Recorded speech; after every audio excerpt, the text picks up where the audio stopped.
Hello and welcome to the live Rams pregame show delivered by Little Caesars, the official pizza of your Los Angeles Rams. It's week 11, and it is so great to be back at SoFi Stadium after nearly a month for the rematch against the Seattle Seahawks here in week 11.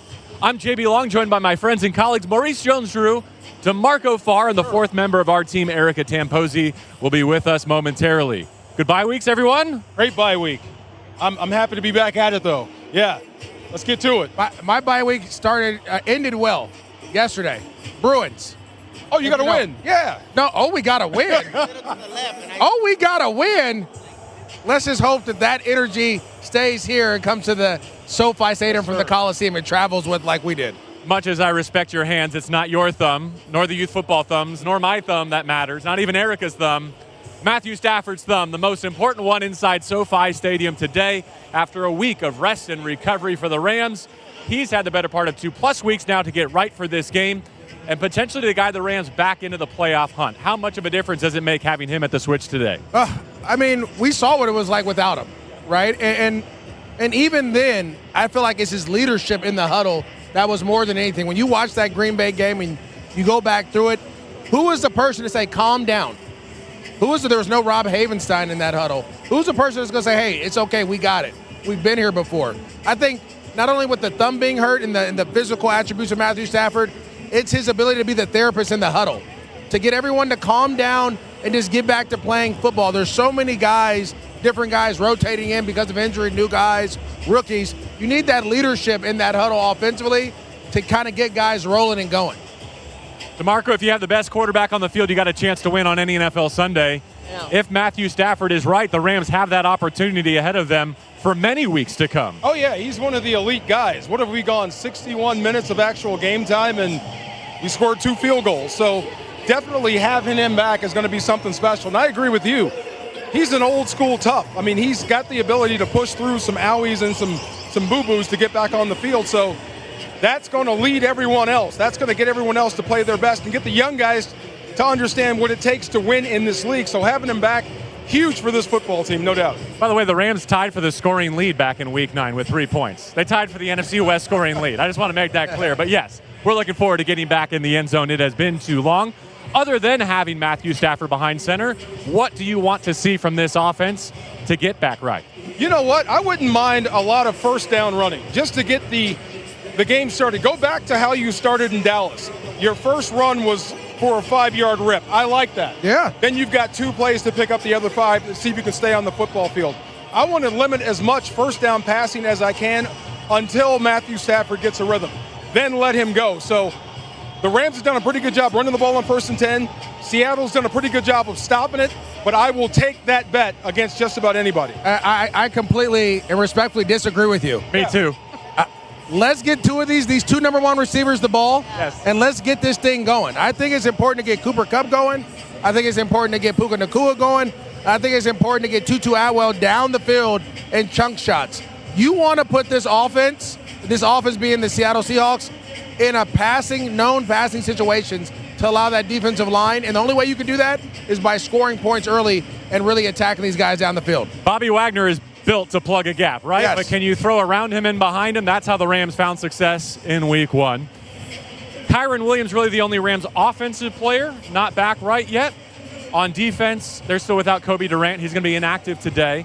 But let's get back to who is right, whether it's Ernest Jones returning at linebacker, Rob Havenstein returning at right tackle. What does that mean? Even Puka Nacua having a week to rest some bumps and bruises. How does that set the Rams up for success in the second half of this season? Well, I'm happy to have Big Rob back, no doubt. Your big right tackle, your oak tree out there. It's different when he's on the field versus when he's not. So a lot of size, a lot of aggression. Having him back is going to be huge.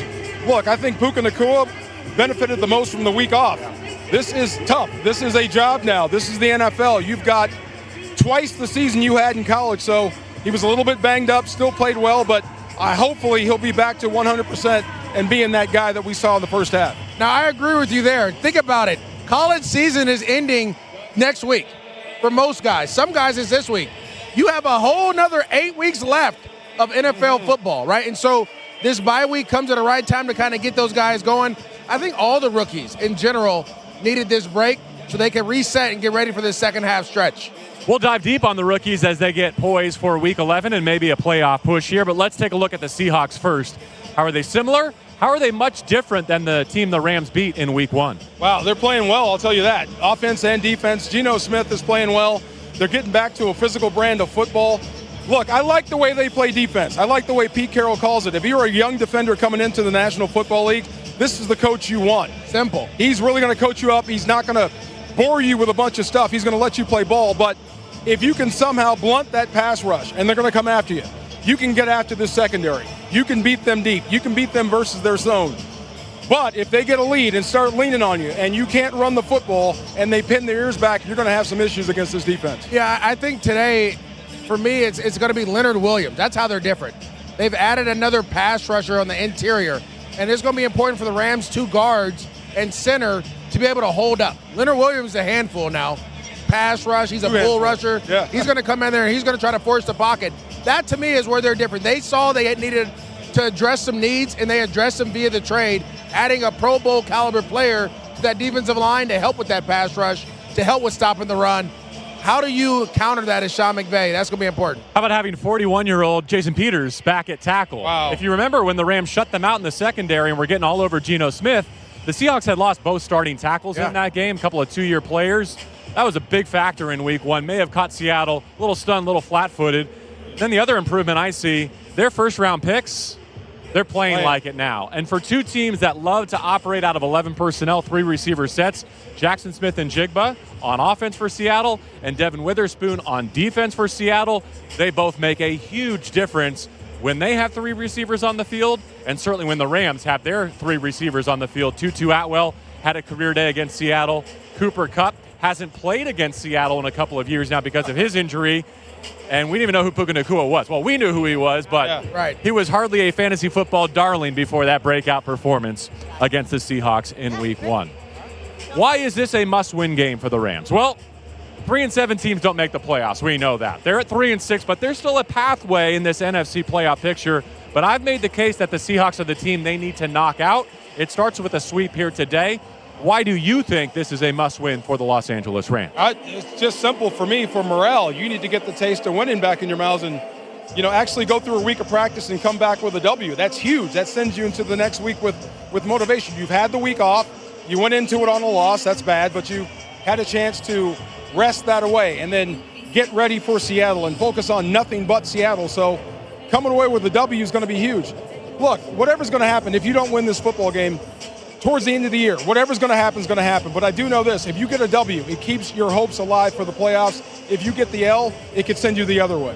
Yeah, I believe it's all about mentality. Mentality and confidence. Win, no matter what. Find a way to win. The Pittsburgh Steelers are 6-3, and they've been outgained in every game. We had them here, and they found a way to win. And winning is contagious. It's like turnovers. When you get a turnover, they come in bunches. And so to me, it's one of those things where it's like, hey, we want to prepare, we want to win, we want to have a mindset going forward that we're confident in our preparation, everything that we have. Before I forget, big win yesterday. Congratulations on getting the dub in Corvallis. Wolf. Good luck in the Apple Cup. Yeah, see, Wolf. Congratulations on beating the USC Trojans at the Coliseum. But where I'm going with this is, if the Rams are playing DTR here in 3 weeks with a chance to have it mean something, that will have meant that they beat Geno Smith and the Seahawks. Yes. That will have meant that they went on Thanksgiving weekend to Arizona and continued their run of dominance against Kyler Murray and the Cardinals. That's what they're playing for here as November winds down. It is time for Ricky's Rundown, and that means we get a chance to send it over to the 4th member of our team. She's moonlighting as a stand-up comedian now, gentlemen. Here is Ricky Hollywood. Oh, thanks for the intro. Yeah, here I am thinking I'm going to lead in with my thumbs look okay, like you talked about earlier. You said you didn't care, JB. I think it's important that we have our thumbs, too. Today is our Salute to Service game, where we'll be honoring servicemen and women throughout the entirety of the game. So on behalf of us here at the Rams, I just want to say thank you again for your service. We had Holiday for Heroes this week, where players went with students to decorate holiday cards for our service members. It was so great to see their excited faces.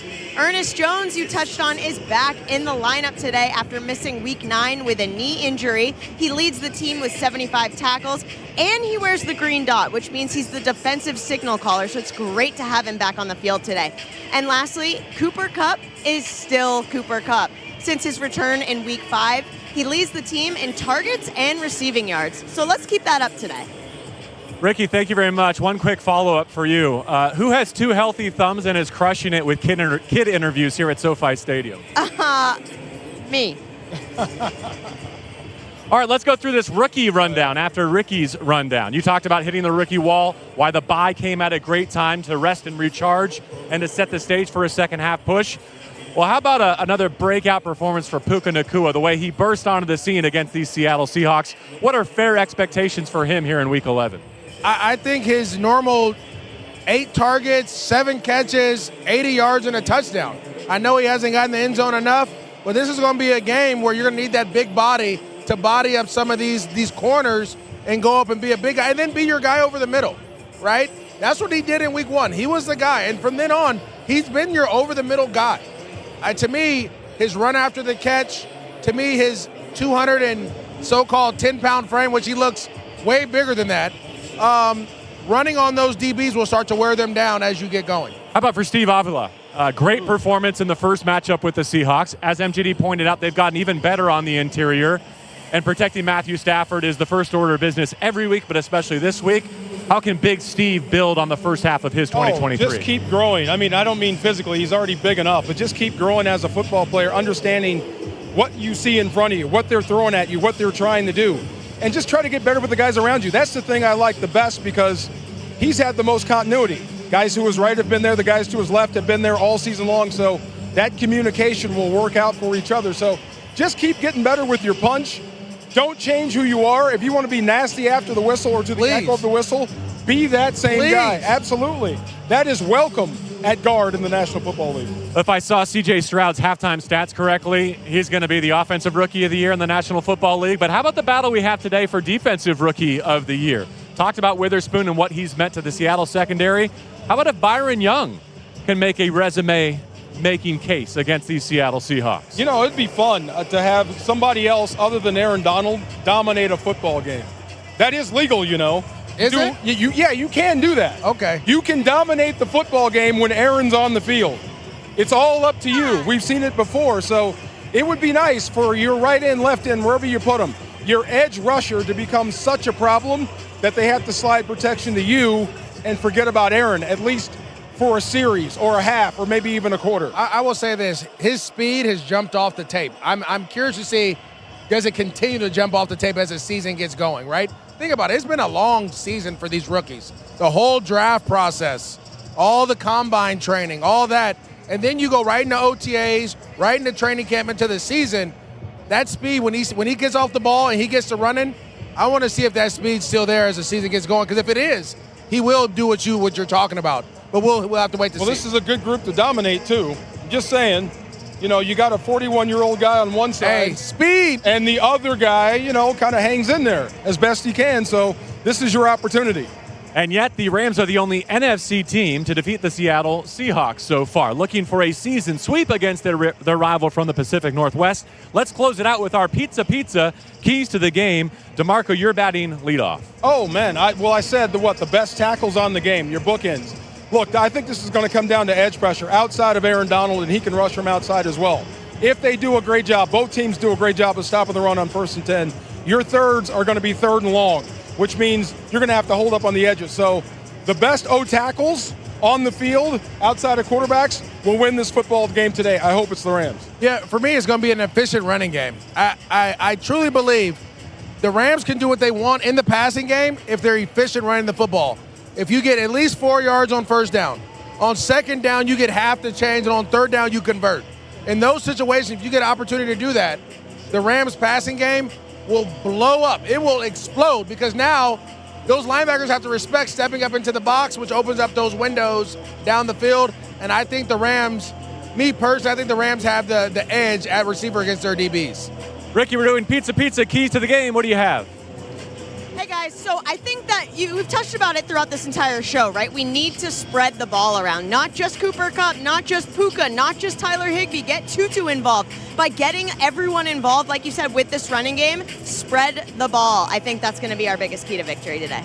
All right, thank you, Ricky Hollywood. For me, it is special teams. You remember what the theme of last week in the National Football League was while the Rams were on their couch? Oh, yeah.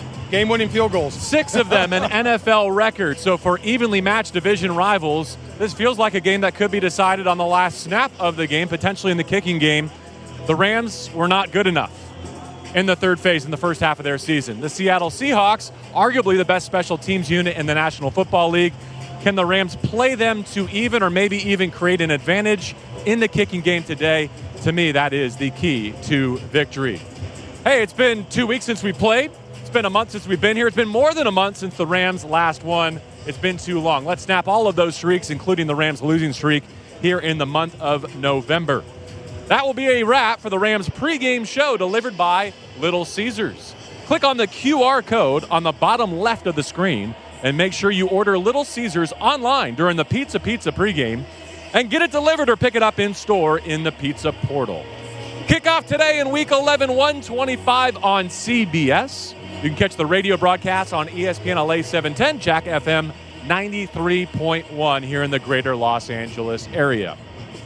For DeMarco Farr, for Maurice Jones-Drew, for Erica Tamposi, I'm JB Long. Rams and Seahawks renewing their rivalry here at SoFi Stadium. Enjoy your Sunday. Enjoy the game.